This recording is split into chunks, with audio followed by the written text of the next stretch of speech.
My name is Mclarty, and I'm doing my research topic on taxes on tobacco. So, cigarettes are a pretty big issue in America. They have been for at least the past almost 65 years now. There's over 20 diseases linked to smoking specifically, and 16 million Americans that live with these diseases every year. From that 16 million, 480,000, some say close to 600,000 Americans die each year from smoking related diseases. All in all, this costs the U.S. about $3 billion, and it's pretty split down the middle. It's about $1.5 billion in healthcare costs and $1.5 billion lost in the production in the labor market. So the policy is taxes on packs of cigarettes specifically.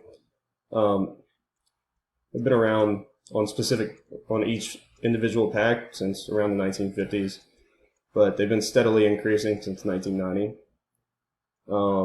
In 2009, the federal government signed in the Children's Health Insurance Program, which increased around 60 cents to a total federal tax on each pack of $1.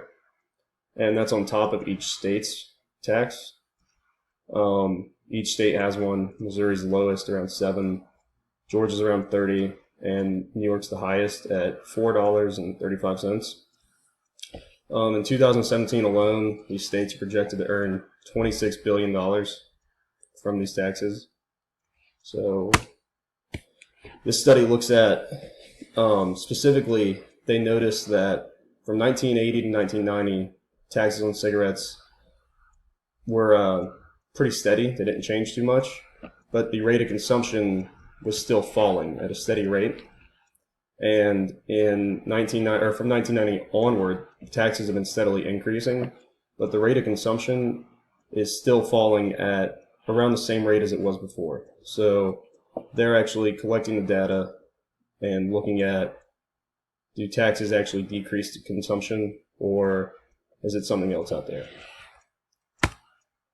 So they have data from 1995 to 2017, and that's collected by the Cancer Institute on tobacco use. So they classified their respondents as smokers or non-smokers, and they also looked at the intensity of smoking on the number of cigarettes per day. So to do this, they grouped states with similar smoking consumption rates or falling consumption rates, and looked at them before and after certain states in that group enacted a tax policy or an increase in taxes, and then compared the rate of change of consumption to see if there was what the difference was. And they used the paired difference model to use the states that didn't increase as a control. And what they found was pretty interesting to me. And the taxes really aren't decreasing consumption too much. A 10% increase in the tax results in around 0.2% decrease in both smoking and intensity. But to reduce smoking by 5%, you need a tax around 100% higher. So also what they found was, in contrast to past studies, the rate at which it affects consumption over age groups seems to be around the same. Previous studies claimed that younger people were more likely to quit smoking if taxes were increased. And they also looked at distance from borders of low tax states, and they found that cross-border purchases don't really have an effect on the tax elasticity.